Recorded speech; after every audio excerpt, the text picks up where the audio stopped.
obtain good results have increased. These factors are calling into question the value and acceptability of GPA 5. Access disparities are also a big concern.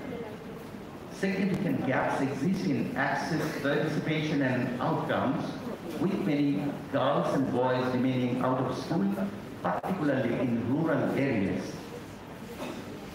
Outdated curriculum demonstrates that the education system often lacks relevance to the need of the 21st century, and curriculum may not adequately prepare students for the job market. Promoting extracurricular activities can enhance student engagement, develop leadership skills, and prepare students for the job market. But it also has a very poor role. Despite holding university degrees, many young graduates in Bangladesh struggle to secure employment, underlying a critical issue within the country's labor market.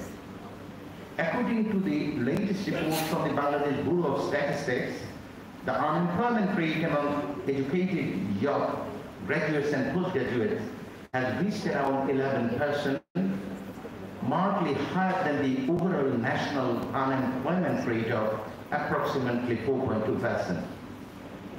The crisis has further aggravated with the rise of automation and the lack of adequate skill-based training.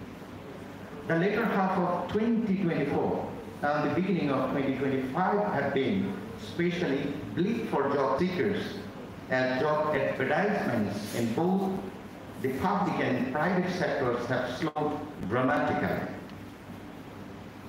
Even private sector investment remains sluggish.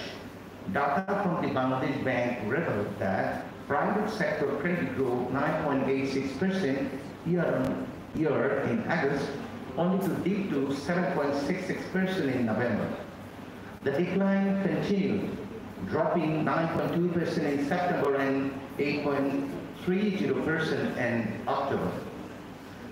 This comes despite the central bank's monetary policy target of 9.8% growth by December.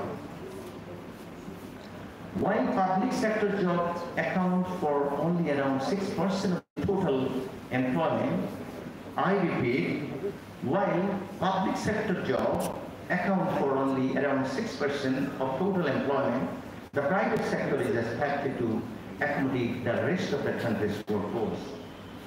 Experts attribute the worsening crisis to a persistent mismatch between academic education and industry needs, limited job opportunities, and a vastly competitive market.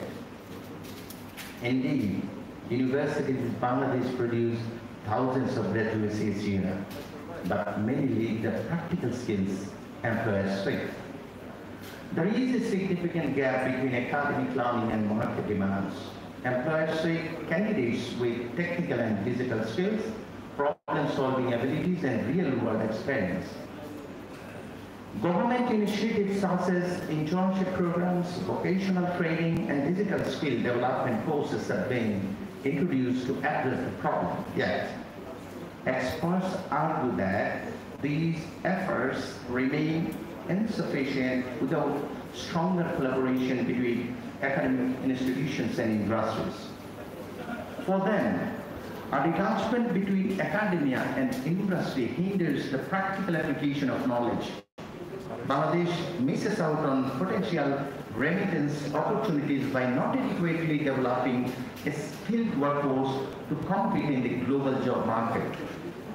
Focus on technical and vocational education is utterly inadequate. Thus, it is clear that there is a growing need to vocationalize secondary education and offer relevant technical and vocational training. Dear audience, now the question is, who is responsible for this catastrophe? Employers continue to express concern that the country's education system does not adequately prepare students for the job market demands. Many companies now prefer candidates with hand-on experience or vocational training over those with the only theoretical knowledge. Furthermore, Lacking practical skills increases the dependence on foreign experts for large projects. I want to draw your attention again. For instance, Bangladeshi engineers played a limited role in mega projects like the Podda Bridge, Metro Rail, and Rupur nuclear power plant. Engineers from the Chinese company did the main work for the Podda Bridge. Experts from Japanese firm played key roles in the case of Metro Rail. Engineers from Russia's Rosatom State Atomic Energy Corporation are doing the main technical works for the Rupur nuclear power plant. In all three projects, the role of Bangladeshi engineers is mainly limited to assisting. This highlights the failure of the country's higher education system, where students cannot acquire the skills necessary for such large projects. You know, we have engineering university and colleges, but we hire engineers from other countries. And this is a misfortune. And this is the gap between what we do and what we do need. That has to be addressed. Moreover, while some foreign workers, including Indians, are employed in Bangladesh due to a perceived skills gap in the local workforce, it is not the sole reason for their presence. Other factors like specific expertise, industry demands, and historical connection also play a role. The situation is complex, with discussion around the need for better education and training to reduce reliance on foreign labor. Here is a more detailed look. Skill gap and industry needs. Some argue that a lack of skilled local graduates and professionals in specific sectors leads companies to hire foreign workers, including Indians who possess specialized skills or experience. Industries like ready-made garments, constructions, and IT, among others, have reported a shortage of skilled workers, leading to hiring foreign professionals, sometimes at higher salaries. And finally, in this case, industry insiders say that foreign professionals are hired based on their skills and experience, contributing to industrial development. Now, moving on other contributing factors. The list includes specific expertise, globalized industries, historical and cultural ties. Let me start with the first one. Some foreign workers, including Indians, possess specialized knowledge and experience that is not readily available in the Bangladeshi workforce. We have to admit the reality, right? We should not always lie and speak. We should start knowing and realizing and working on reality. Globalized industries, what is said here? In some sectors, international companies operating in Bangladesh may prefer employing individuals with experience in their global networks. And finally, in this case, historical and cultural ties. Here it is opined that some foreign workers, including Indians, may have connections to Bangladesh or have previously worked here, making them attractive candidates. The issue mentioned above have some adverse effect on Bangladesh's overall situation. Economists warn that continued youth unemployment could lead to long-term consequences, including social unrest, brain drain, and economic stagnation. Many disheartened young people seek employment abroad, contributing to a growing outflow of graduates from the country. A recent BBS report revealed that the unemployment rate among university graduates has now risen to 12.3%. significantly above the national average which has been mentioned earlier. Although the percentage was 11 that I have mentioned earlier, right? But recently it has been increased, which is frustrating. Inadequate funding is another concern. Insufficient government funding for education, especially research, innovation and infrastructure, hinders progress. Research and innovation opportunities in Bangladeshi universities are limited, which is holding back the country's technological advancement. The reasons include inadequate funding and a lack of laboratories. Let me give you a figure which says that Bangladeshi education spending as percentage of GDP. I have another slide in my hand. It's not in the slide, but let me give you an idea about this. Education spending percentage as per GDP. In the case of Bangladesh, it is between 1.8 from 1.8 to 2%. So the percentage is between 1.8 and 2%, and it is doing back and forth. Whereas, let me tell you, in Bhutan, it is 6%, 3 times more than Bangladesh. Bhutan. How about Nepal? It is 3.7%, whereas this year, the spending as percentage of GDP is, do you know the figure? Who knows the figure? 1.5%. It is not 1.8. আমি আরেকজনের paper দেখেছিলাম, সেটা ভুল লিখছে। এবছর কত জানেন তো? 1.5 ভুটানে হচ্ছে জিডিপি কত percent? 6. In the case of Nepal, it is 3.7. Let me tell you about Afghanistan. And so frustrating. It is 4.1%, whereas UNESCO recommendation is between 4 and 6%. So Bhutan has reached the highest possible improvement declared by UNESCO. Whereas we have enough or a long way to go. This is Bangladesh, and we are so happy with this foreign spending on education. We should speak up, all of you, because you are from educational institutions. It is your job. I really thank Milon Bhai for arranging this seminar. He is a kind-hearted and prolific writer on this issue, I know. Thank you very much. And on behalf of all the audience, trust me.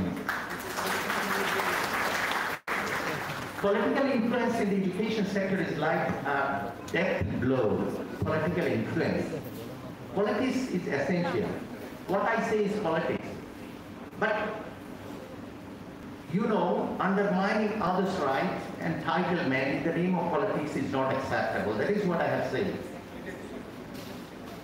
And what I say is political influence in the education sector is like a death blow. Political instability and interference can disrupt the education system and affect academic freedom. The situation in rural areas is different from that in urban areas. The high dropout rates, especially among girls in rural areas, remain a persistent challenge. Considerable differences in educational attainment are seen between the rich and the poor. Economic disparities and geographical remoteness create unequal access to education. A significant gap between education and employment has resulted from the lack of international collaboration and limited contact with world-class research institutions. The shocking reality of the rising educated unemployment is an offshoot of an overall muddled and unplanned education system. Despite increasing graduates, educated unemployment is rising, suggesting a mismatch between education and the job market's needs. Now, let me move on to a very serious issue. As a student of ethics, I focus on this issue very much, almost in every speech that I deliver before you every day. That is about value. Value deterioration is an added cause of the failure in the education sector. বিশ্বাস করুন, আমি বহু article পড়লাম, value শব্দটা নেই। মতিউর বেনজির সাংঘাতিক জ্ঞানী, ব্যাপক ফাইট করে বিসিএস এর বড় বড় অফিসার হয়েছে, তাই না? অনেক টাকা মালিক, অনেক অপরাধ করেছে, কিন্তু এখন তাকে যদি জিজ্ঞেস করেন যে কার জীবনটা বেটার, তোমার সেই ভবনের নৈশ প্রহরীর জীবন নাকি তোমার জীবন, ছাগল কালের মতিউরের কথা বলছে। তাহলে value is so important a concept to practice. কোথাও দেখলাম না এই শব্দটা আছে। As a student of ethics, I have added this to this article. Value deterioration is an added cause of the failure in the education sector.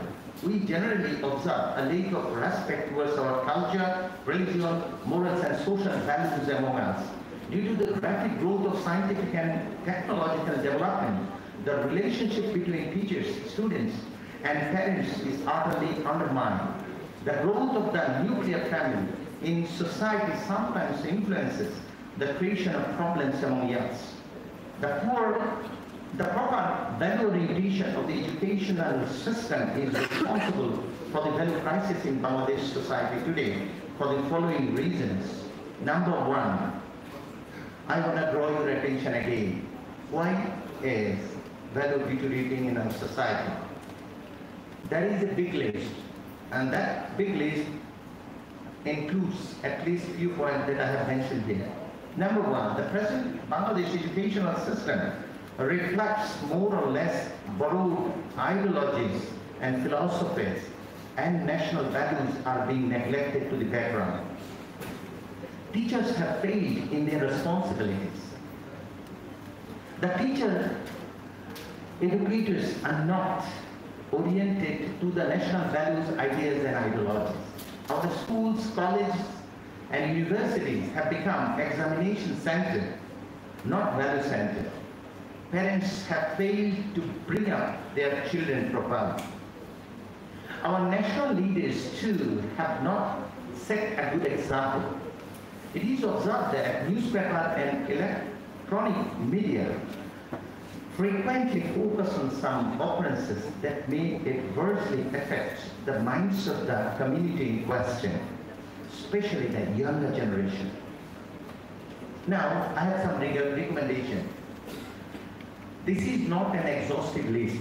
This is just a proposal of a list that can include many other points that may well come from your thoughts and ideas. Number one, the special measures that need to be taken are, number one, the reform of curriculum emphasizing practical knowledge and skill development. To emphasize technology-based education, I am not reading out all, just one, pointing the major point.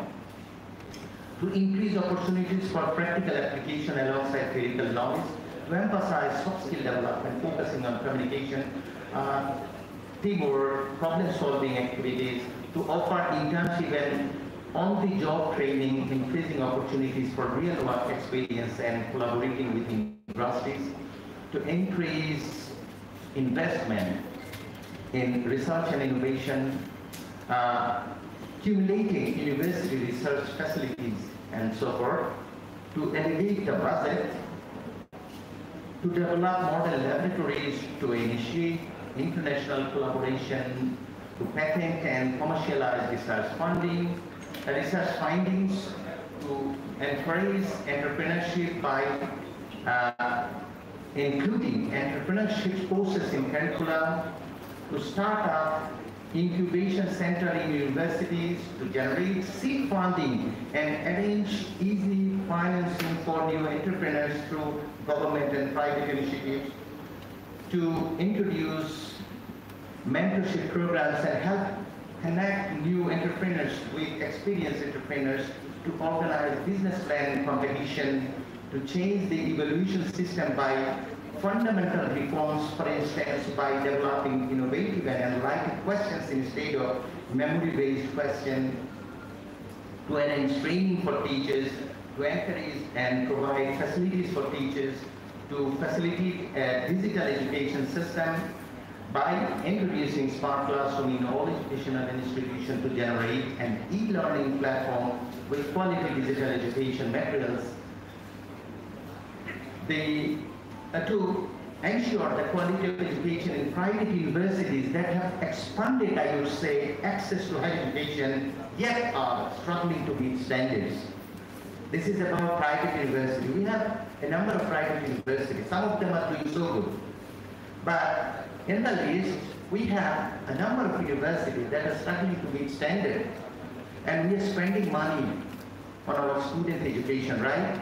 So we expect them to be so that they reaches our expectation and our parents' expectation. That is what I'd say here. To address to address gender inequality in education now. Yet, the most fundamental issue is the value crisis, as I have mentioned earlier in the problem paragraphs. The most fundamental issue is the value crisis for me. Erosion of value in social, economic, and political life has affected all walks of life, including educational institutions.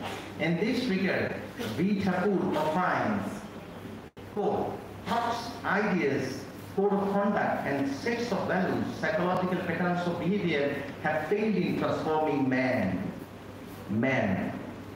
With the help of thought organization, has created a marvelous scientific and technological world. But human beings as individuals are unhappy and frustrated, not at peace with themselves, not in harmony with the different layers of their being. Man is so materialistic, bewildered, frustrated and confused that he does not know the art of living with others in love, peace and harmony, unquote. One of the prime needs is to take quick measures to address the issue concerning the erosion of values. Ideally, moving on teachers' duty, ideally teachers should avoid nepotism, favoritism, and corruption under all circumstances. This best maintains a harmonious relationship between teachers and students as well as among students.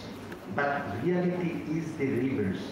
In order to take back the desired state, abrupt measures should be taken to prevent exhibiting those vices and bring about the practice of virtue. So, in conclusion, I have nothing to add here because conclusion is the entailment of what I have said in the body of my speech, right? But still, there is a use of reading it out because I have added a frustration at the same time a hope in the conclusion. So I'd be happy if you spare a couple of minutes more listening my conclusion, right?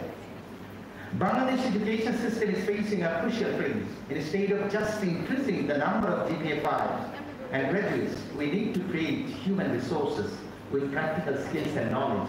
This is how we can build, develop and prosperous Bangladesh. It needs to be added that a new Bangladesh emerged on 5 August 2024 through uprising, right? An interim government headed by a Nobel Prize winner, President Dr. Mohammad Yunus, has been in power since 8 August 2024. People's expectations of Dr. Mohammad Yunus and his cabinet colleagues are very high. For some, non-political governments can execute certain rectifications and reach some decisions that political parties or elected governments usually do not consider so much if we look back on our country's controversial and ineffective education system for the last several decades. For me, what I understand from this discussion is that the government has a time and capacity limit, and hence the sustaining solution to the issue in question largely depends on the inclination and uprightness of the political governments to come. That means interim government has a time limit, and they have at the same time some limitations relating to their capacity. But an elected government has its own course and duties to perform, right? And they have the time to perform as you expect from them. As you have expressed your expectation through voting them. My suggestion is that when we rely on interim government or intermediate period, we actually stand against democracy and practice of democracy. It does not mean we want democracy that was practiced by Sheikh Hasina. He actually gave 3 elections after a certain interval. Do you like that election? So democracy is not that type of election. What I say is, through the practice of true democracy, when you get a government, that is a time and it has some responsibility that are expressed by people through voting them. So, I think we should rely on political government, and political government should have enough preparation to address this issue that they have failed in the past. Except for some exception, most of them fail to address this issue. So people try to rely on interim government or intermediate government or whatever. Their job is not to do everything that they want. Moving on, same issue again. For me, the interim government has a time and capacity limit, and hence the sustaining solution to the issue in question largely depends on the inclination and uprightness of the political government to come.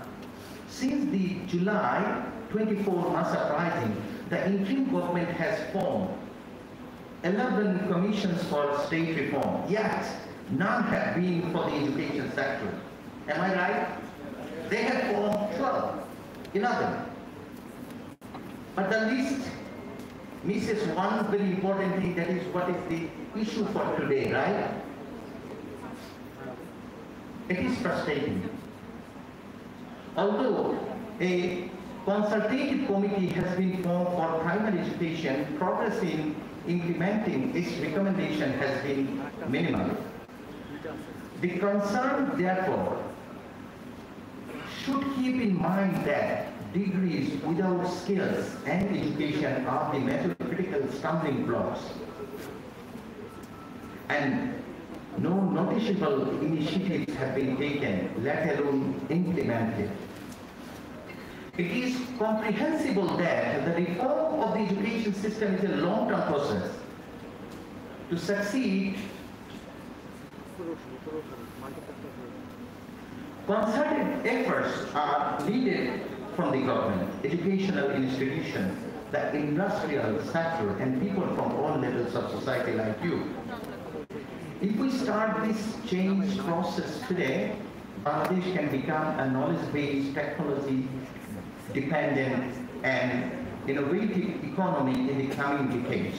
Meanwhile, my suggestion is that a national economic education policy that coordinates activities, ensures decentralized planning, and promotes a self-reliant financing can be beneficial. By turning current challenges into opportunities, we can build a strong and competitive education system that will produce skilled human resources for Bangladesh and the world. To reach this goal, we must work together and move forward, considering education's true meaning and purpose. Thank you so much for listening for a long time.